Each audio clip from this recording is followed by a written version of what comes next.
Hello and welcome to the Real Estate Regroup Show. I am your host, LJ Walker, a real estate investor helping you realize your dreams of owning a home or investing in one. So I know that many of you probably already know this, but TD Jakes recently purchased some property in Atlanta, Georgia, near where Tyler Perry's development is going. I'm not really too clear if the two have joined partnership in this particular deal or if they're just going to complement each other. Many of us already know that the two of them appear to be friends, and if anything, they'll probably just either help each other out on the project. As many of you already know also, TD Jakes is a pastor of the Potter's House in Dallas, Texas. Now, this is not his first go around with a housing development. He's done this with an area in Dallas called Capella Park. So he is basically taking pretty much the same concept of what he did in Dallas, and now he's applying it to Atlanta. It sounds, when I was listening to the interview, right now, it makes sense that those are the two areas that he's going to concentrate in, but I believe he will eventually, his real estate firm is going to expand to other places. Now, listen, let's get this straight. TD Jakes has his own firm which is separate from the church. His firm is for profit. The church is non-for-profit. The church's money, from what he says, is not involved in purchasing real estate or in his real estate transactions, according to a CBS interview that I watched. Okay? So I just want to lay that down on the ground for now. So one may ask, well, where is he getting the money from? Okay, so according to him, he's using private equity, debt, and market-based funding to finance it. And he's teamed up with Wells Fargo Bank. So there is a little controversy because Wells Fargo has been in several years involved in a lot of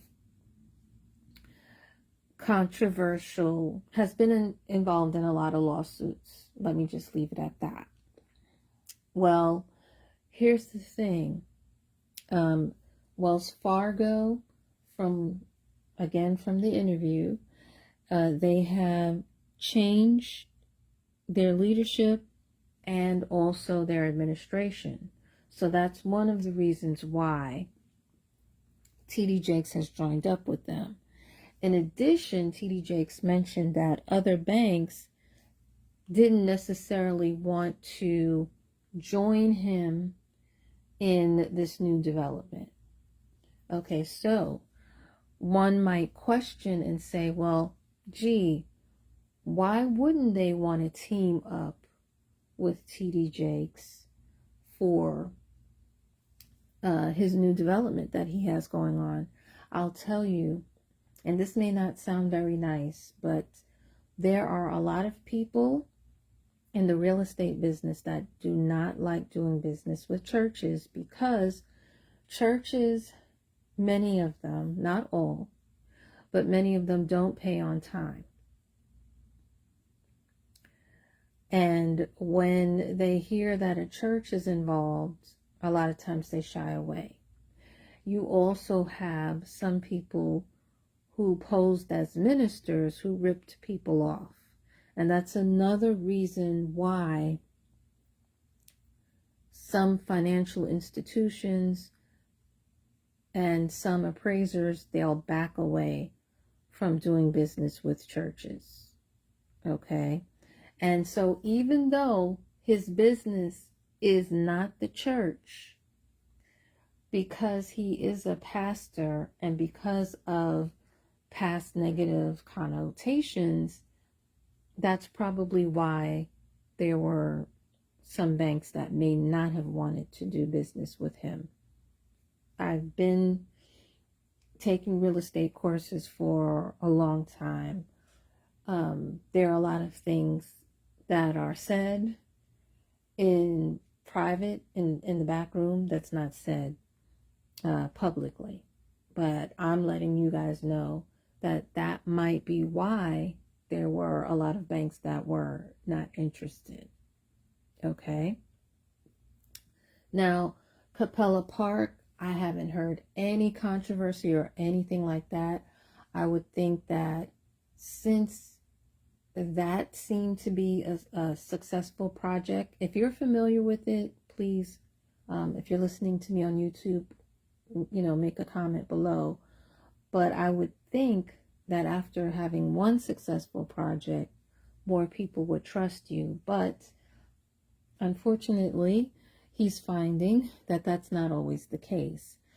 In addition, I think the time period that we're in, where the cost of doing gut rehabs, the cost of material has gone up so much that I think that also may have some people hesitant. In addition, in the past, no matter whether you are a minister or not a minister, there were a lot of people who bought property, right? And then they expected the interest rate to go down and they wanted to refinance. But instead, the interest rate went up and they can't refinance. So now they're struggling. So that's another reason why people are not too keen on lending money like they used to before. All right. So those are the possible reasons why he may not have gotten funding from the banks. Because from what the interview that he had, he was saying that it wasn't something that, they just thought of, let's go to Atlanta overnight. It was something that they had planned for years. Okay. And when you're doing big developments like what he has planned, it does take years. Because listen, he's doing a mixed development. So it's going to include all different income levels. There's also going to be a grocery store, a shopping center, restaurants, and an entertainment area, hotel, and a resort. Plus, he mentioned assisted living for senior housing. So to build all of those different things, it takes time. And it takes time in planning. And then once you get your plan planned out, you consult with architects and what have you, people who also test the soil and what have you, engineers, then you have to go and get your permits. And I believe that was also approved already, right? And it wouldn't be too much of a stretch, because if Tyler Perry got his approval and his development is going to be next to Tyler Perry's, well then, hey, it wouldn't have taken that much time. So in a way, it was a smart move, So, furthermore, let me also pause and dial back a little bit and explained mixed use, because many people thought that it was just only going to be low income. No, and he even mentioned it, and I thought it was a great point. He said that one of the reasons why he did not want it to be all low income is a lot of times when you do it that way, then the neighborhood turns into a slum. And this is true. When I went to Atlanta, their tour guide told us of two particular areas. One area was all low income and it went downhill. The other area was near where Gladys Knight's restaurant, one of her restaurants is, or was, because I think maybe her restaurant may have went out of business. But anyway, needless to say, they had a mixed income development area, and that actually improved. First of all, the residents that were of low income, their income actually started to increase. Why? Because they lived next door to, let's say, a doctor or a plumber who was making money. Those of the lesser income, normally what happens is they can network with those of the higher income. So that actually lets them have access to higher paying jobs. And even if they are not able to work for whatever reason, and they are not able to, let's say, climb the corporate ladder or just increase their income, their children have a better chance, because their children will be influenced by those who have a higher income. So when they graduate high school, when they graduate college, 9 times out of 10, they're going to be in a better space where they can get a higher paying job than what their parents get. So that's one of the reasons why it's good to have mixed income. Another reason why it's good to have mixed income is because, let's face it, politicians, they need votes, but they also need money as well. And when an area is all low income, most low income people don't have money to fund the campaign of these politicians. But those of the higher income do, right? So more things can be done and improved in a neighborhood for that reason. Also, certain businesses are not attracted to, will not come into a low income neighborhood. Many, unless, nowadays we have opportunity zones, which were once called Obama zones, right? So anyway, and that's another thing that I like about this project, is that he is targeting opportunity zones. And by him targeting those opportunity zones, he's going to be qualified for tax credit and gain some tax incentives, right? That he can also pass on, and that will also attract different types of businesses in the community that he wishes to develop. Okay, so that's one of the reasons why mixed income is actually a great idea and more understandable. So if I ever wanted to go down the development route, I doubt it. Okay.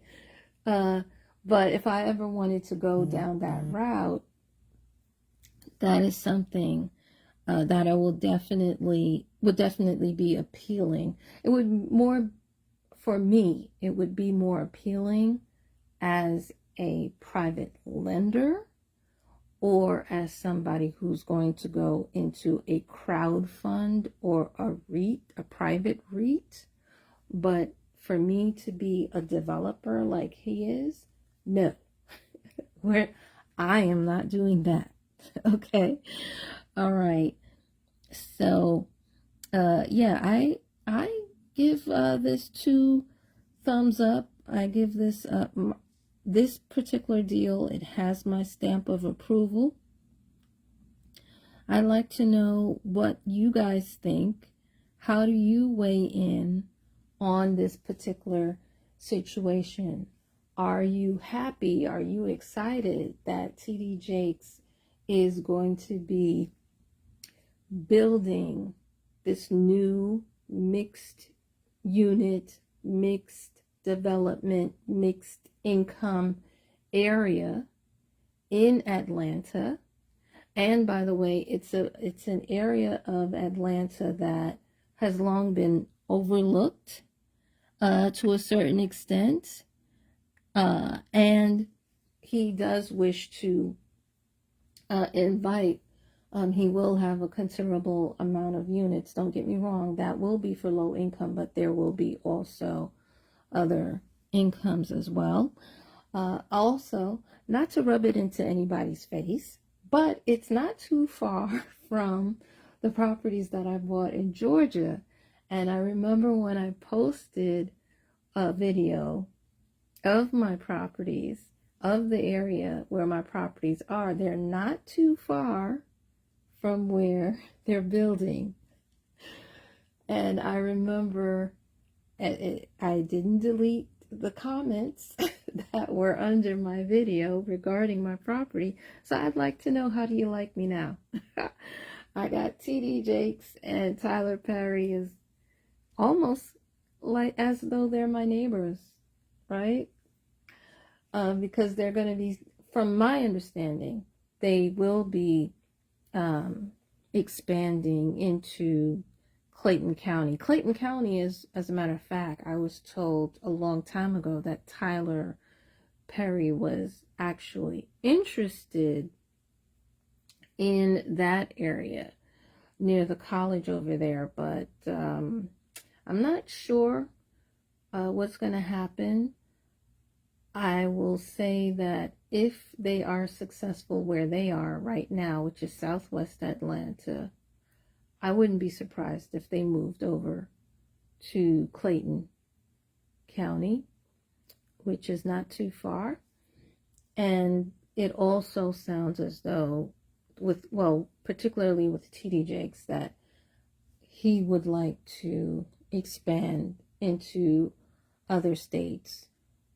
I'm pretty sure, though, I'm not sure which state he would go to after Atlanta, but I am pretty sure that he will stay in the southern part of the United States before he goes to the northern part of the United States. And I doubt very much he will come to New York, because New York is a joke. All right, so guys, that's all I have for you tonight. Hopefully the information I shared will open your eyes to different possibilities. Feel free to share this amongst your friends. Remember, each one, reach one, teach one. Bye for now. Until next time, have a good night.